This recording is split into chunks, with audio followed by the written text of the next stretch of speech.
ध्यानाभ्यास के लिए कृपया अपने नेत्रों को बंद कर लीजिए।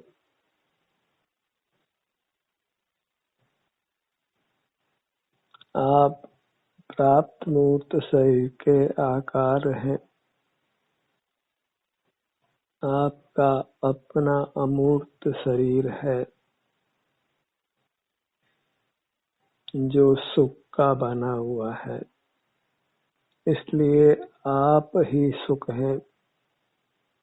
आपका अमूर्त शरीर ही सुख है। सुख के लिए आपको अपने शरीर का ही एहसास करना है, सेवन करना है, संवेदन करना है। आपका शरीर ही आपका भोग्य है। बस आपके शरीर में मूर्त मिला है, इस कारण से आपका सुख मलिन हो रहा है।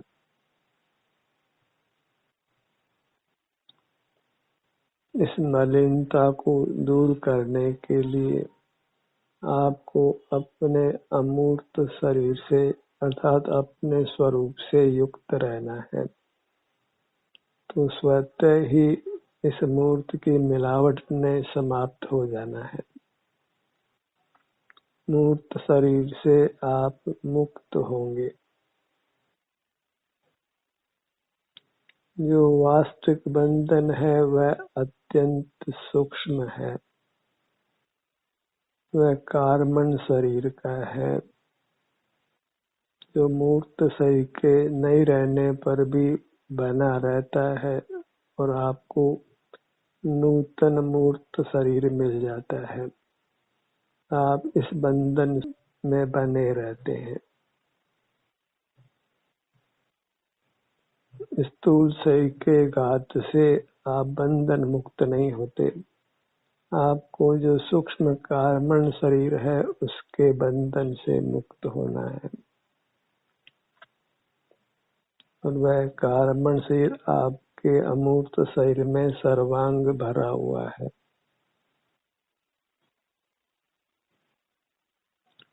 उसको पृथक करने के लिए आपको अपने शरीर में ही बने रहना है। आप शरीर में ही रहते हैं पर मुख बाहर की ओर करते हैं।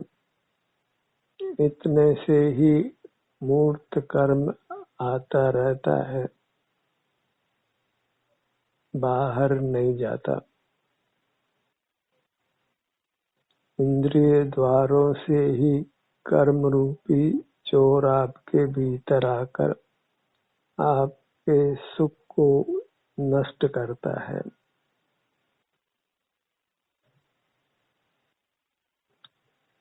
इंद्रियों को हम अच्छा मानते हैं, उनकी उपलब्धियों को अच्छा मानते हैं। उन्हीं द्वारों से कर्म आपके भीतर आता है।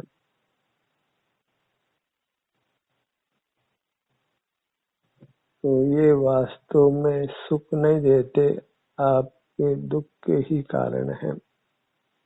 इसलिए इंद्रिय द्वारों को बंद रखिए, इनको उपयोग में नहीं लेना है। इसके अलावा सुखी होने का कोई मार्ग नहीं है। कर्म का आगमन इष्ट नहीं है तो इंद्रिय द्वारों को बंद रखना है। इंद्रियों को नष्ट करने से बात नहीं बननी है, इंद्रियों को बंद रखना है।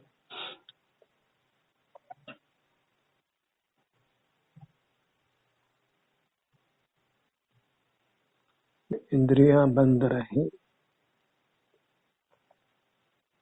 बाहर की दुनिया से अनजाना रहना है। कुछ बाहर की दुनिया को देखना जानना नहीं है। बाहर की दुनिया से जो हम संपर्क रखते हैं उसी हेतु से हम अमूर्त कर्म से बंधते हैं।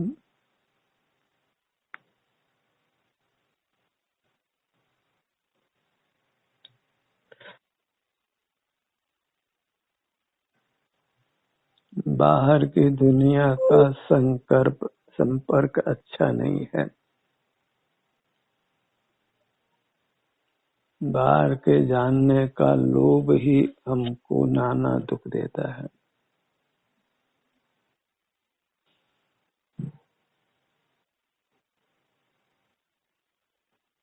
इंद्रिय द्वारों को बंद करने का नाम ही संवर है और उसी से पूर्वबद्ध कर्म की निर्जरा भी होती है। आश्रव बंद नहीं होता। प्रगट ही हमको रागादिक दुख देते लगते हैं, दोष रूप लगते हैं, पर राग आदि की उत्पत्ति इंद्रिय द्वारों को खुला रखने से होती है। हमें मूल को नष्ट करना है। वृक्ष के पत्तों को, टहनियों को नष्ट करने से वृक्ष नष्ट नहीं होता है, उसके मूल को नष्ट करना है। और वह मूल छिपा हुआ रहता है और हम उसको नष्ट नहीं करते हैं। ऐसे ही इंद्रिय ज्ञान हमको दोष रूप नहीं लगकर गुण रूप लगता है।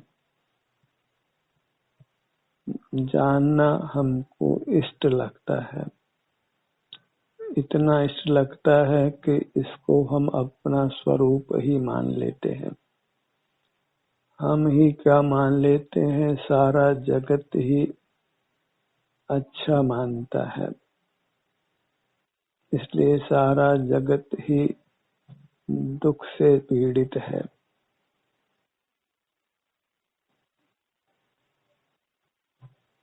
बाहर का संयम अंगीकार कर लेने पर भी और आगम का गहन अभ्यास कर लेने पर भी जीव ज्ञान को बुरा नहीं जानकर अच्छा मानता है, अपना स्वरूप मानता है।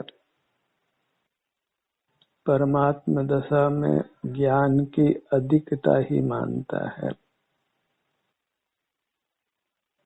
बाहर का जानना थोड़ा ही हमको दुख देता है और जीव परमात्म दशा में पूरा जानना मानते हैं। परमात्मा को पूरी तरह बहिर्मुख देखते हैं।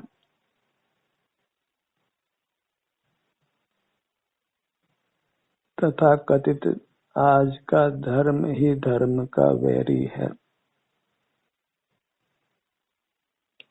सभी धर्मावलंबी अपने धर्म ग्रंथों को परमात्मा प्रणीत मानते हैं।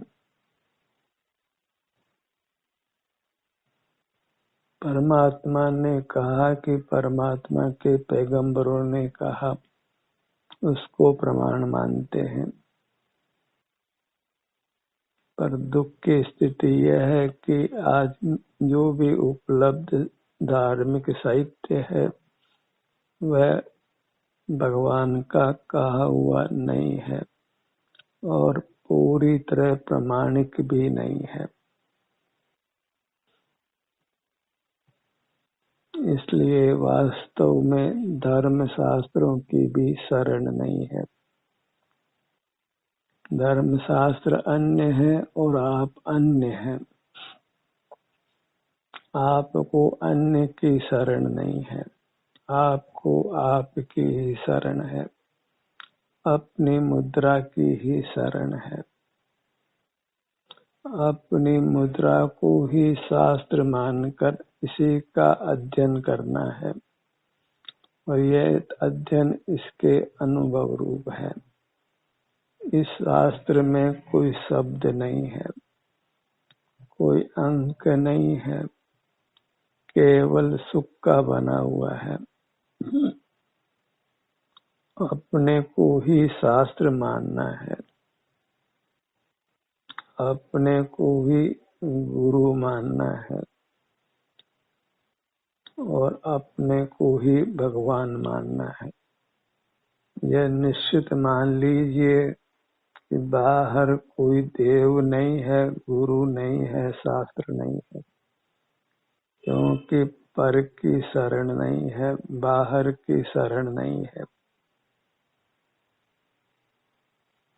आपको आपकी मुद्रा की अर्थात आपके शरीर की ही शरण है।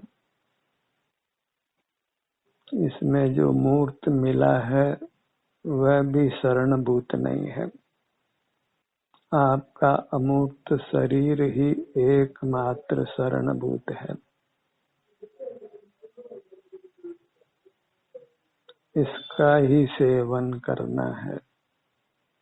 इसका सेवन, इसमें जो भी सुख दुख है उसके वेदन रूप है।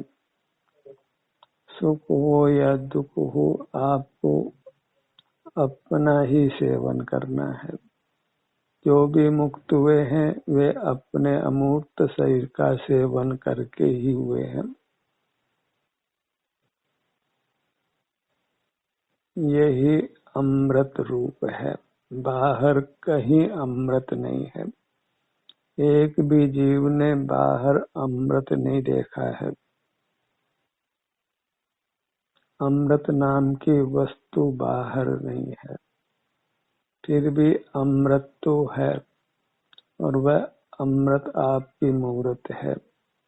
आपका अमूर्त शरीर है, जिसका सेवन करके आप निश्चित ही अमर होते हैं, परमात्मा होते हैं। आपको अमृत पान करना है, और वह अमृत आपकी अपनी चिन्ह मूर्त है। इसका जैसा भी स्वाद हो, कटु हो या मधुर हो, सुखद हो या दुखद हो, आपको इसका ही आस्वादन करना है। रात दिन अपनी मूर्त का ही आस्वादन करना है। आस्वादन किए बिना आप एक समय भी नहीं रह सकते हैं। चाहे पर के आस्वादन का प्रयत्न करें, आस्वादन करना आपका स्वरूप है। मूर्त पदार्थ सुख रूप नहीं होने से उनका आस्वादन नहीं होता। आपका सुख स्वरूप ही खराब होता है, और आज तक हम अपने सुख स्वरूप को ही खराब करते आए हैं, मलिन करते आए हैं, वैसे करते आए हैं। तो सुख को विषय सुख रूप नहीं करना है। उसका एक ही उपाय है कि हम विषयों के सन्मुख नहीं हो। भौतिक जगत को विषय संज्ञा है। बाहर भौतिक पदार्थ ही ज्ञात होते हैं। ज्ञान के नाम पर भौतिक पदार्थ ही जाना जाता है। भौतिक पदार्थ को छोड़ना वह ज्ञान को ही छोड़ना है। ज्ञान में ही त्याग रूप जो अवस्था है वही यथार्थ त्याग है। नहीं जानना ही वास्तविक त्याग है। जानना ही विषकुंभ है, और अपना संवेदन करना ही अमृत कुंभ है।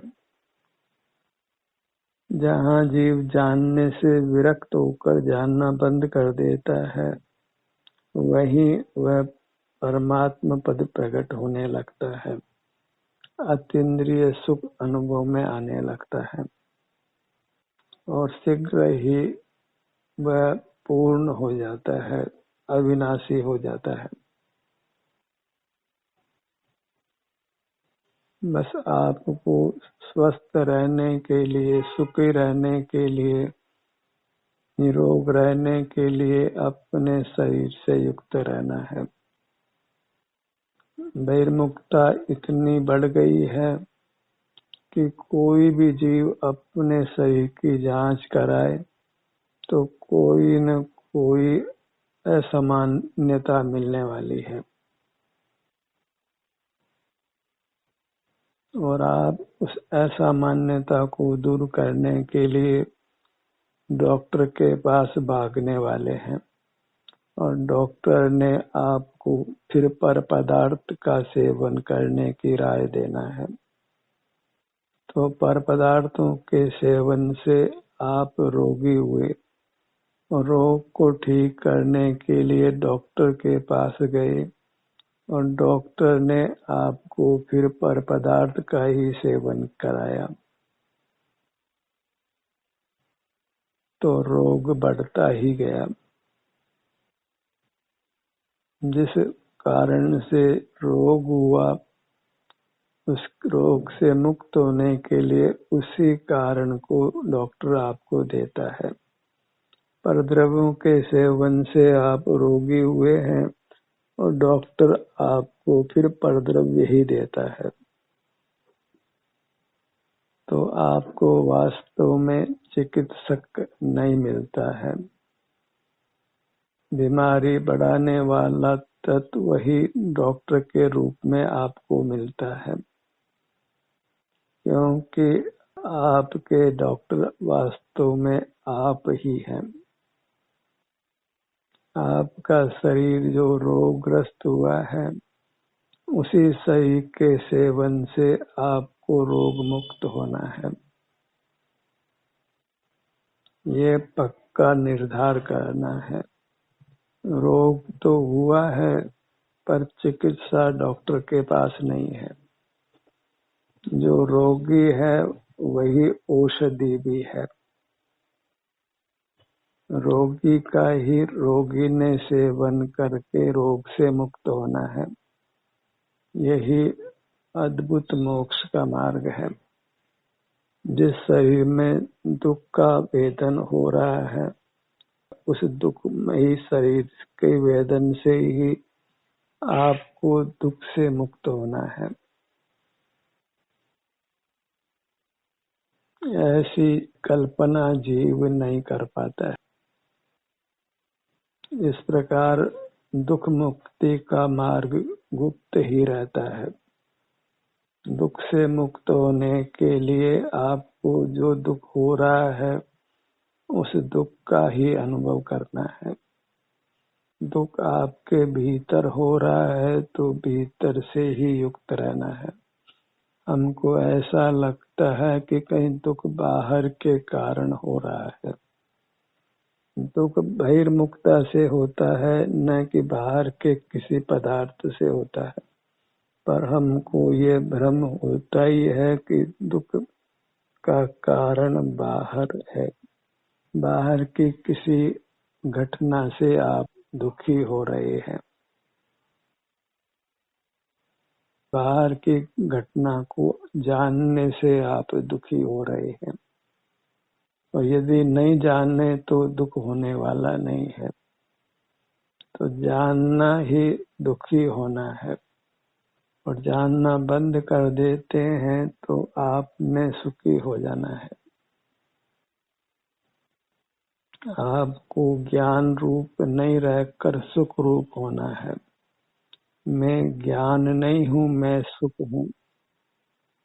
ज्ञान ने ही मेरे सुख को नष्ट किया है, और ज्ञान का निरोध कर देते हैं तो सुख पूरी शक्ति से व्यक्त हो जाता है, और वह अनंत काल बना रहता है।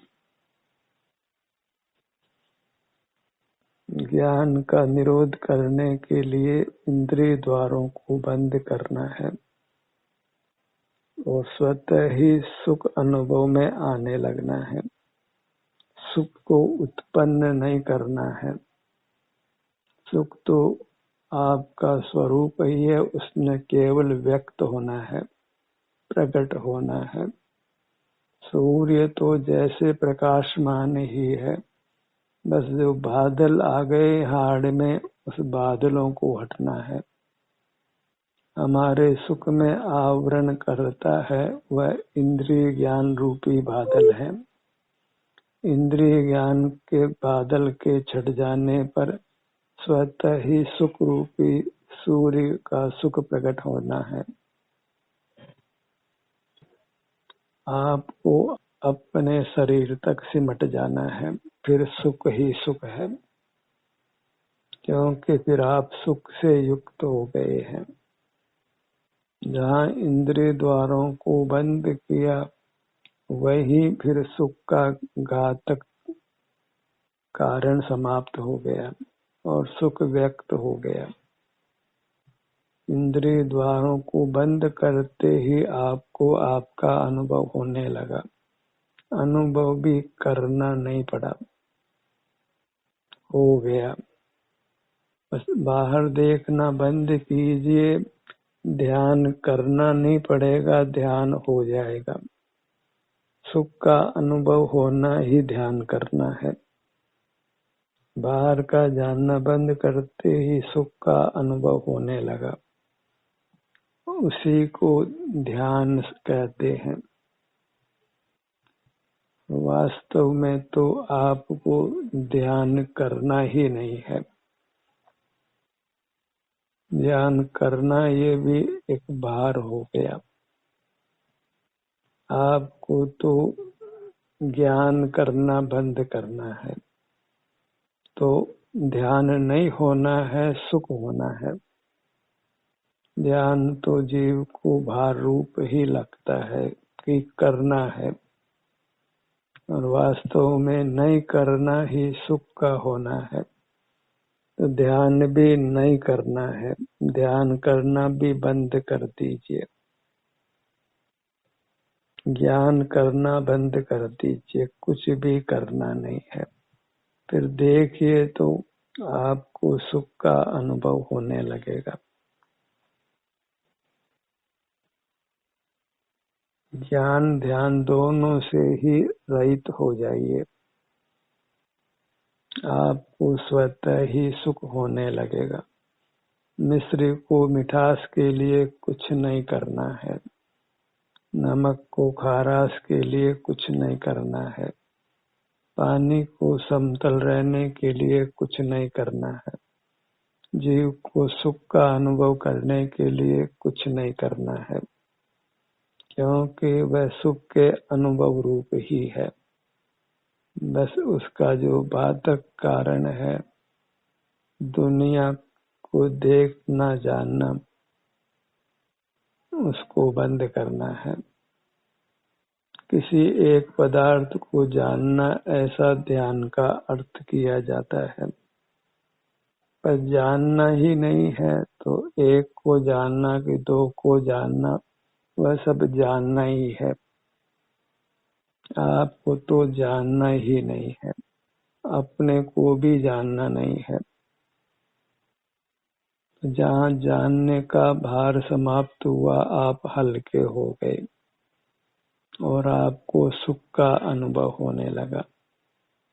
जानने का भार छोड़ दीजिए। न स्व को जानना है, न पर को जानना है, न पर प्रकाशक होना है, न स्व प्रकाशक होना है।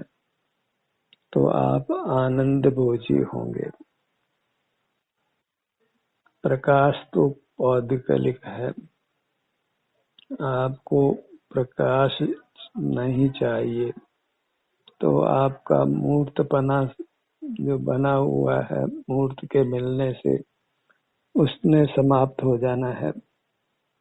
आप अमूर्त होंगे, वह अमूर्तपना आनंद रूप होगा।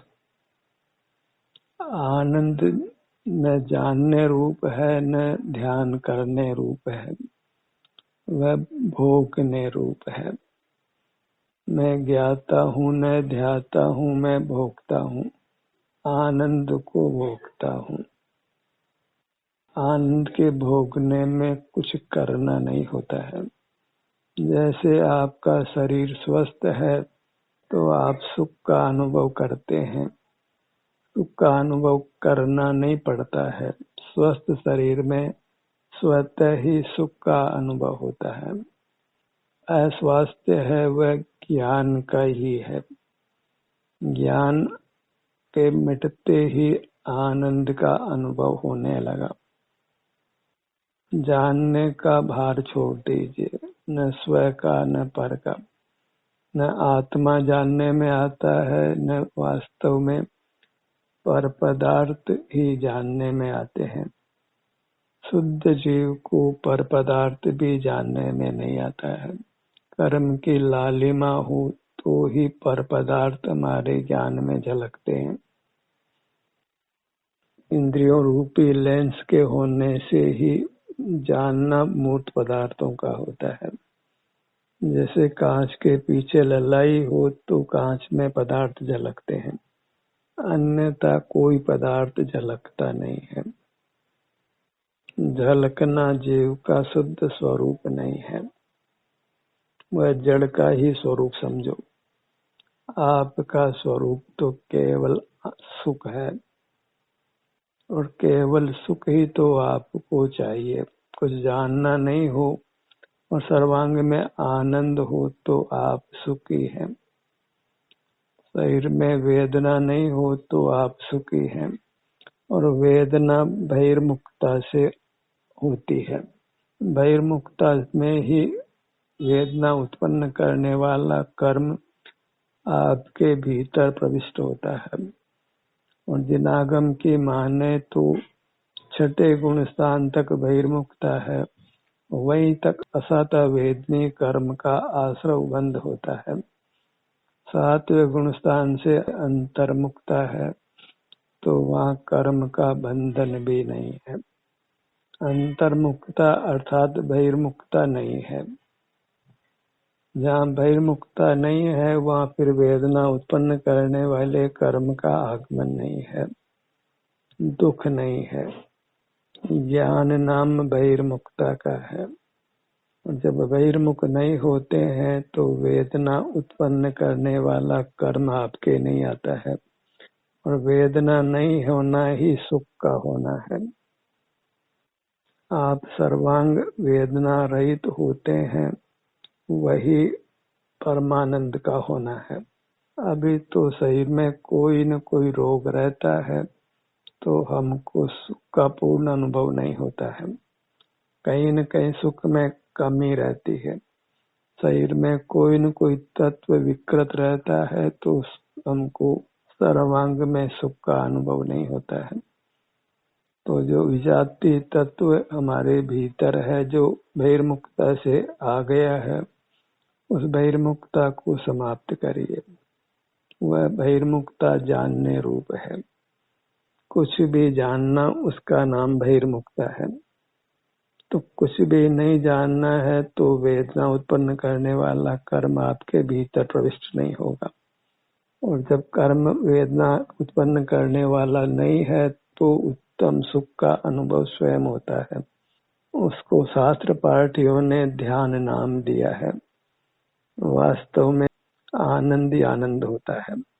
जानना बंद करिए तो ध्यान नहीं आनंद होता है। उस आनंद का ही भोग आपने जानने का निरोध करके पाना है। आनंद में रहिए। अपने में रहना अर्थात पर को नहीं जानना। बहिर्मुख द्वारों को बंद किया तो आनंद होता है, उसी को अपने में रहना कहते हैं। ध्यान का सत्र यही समाप्त होता है।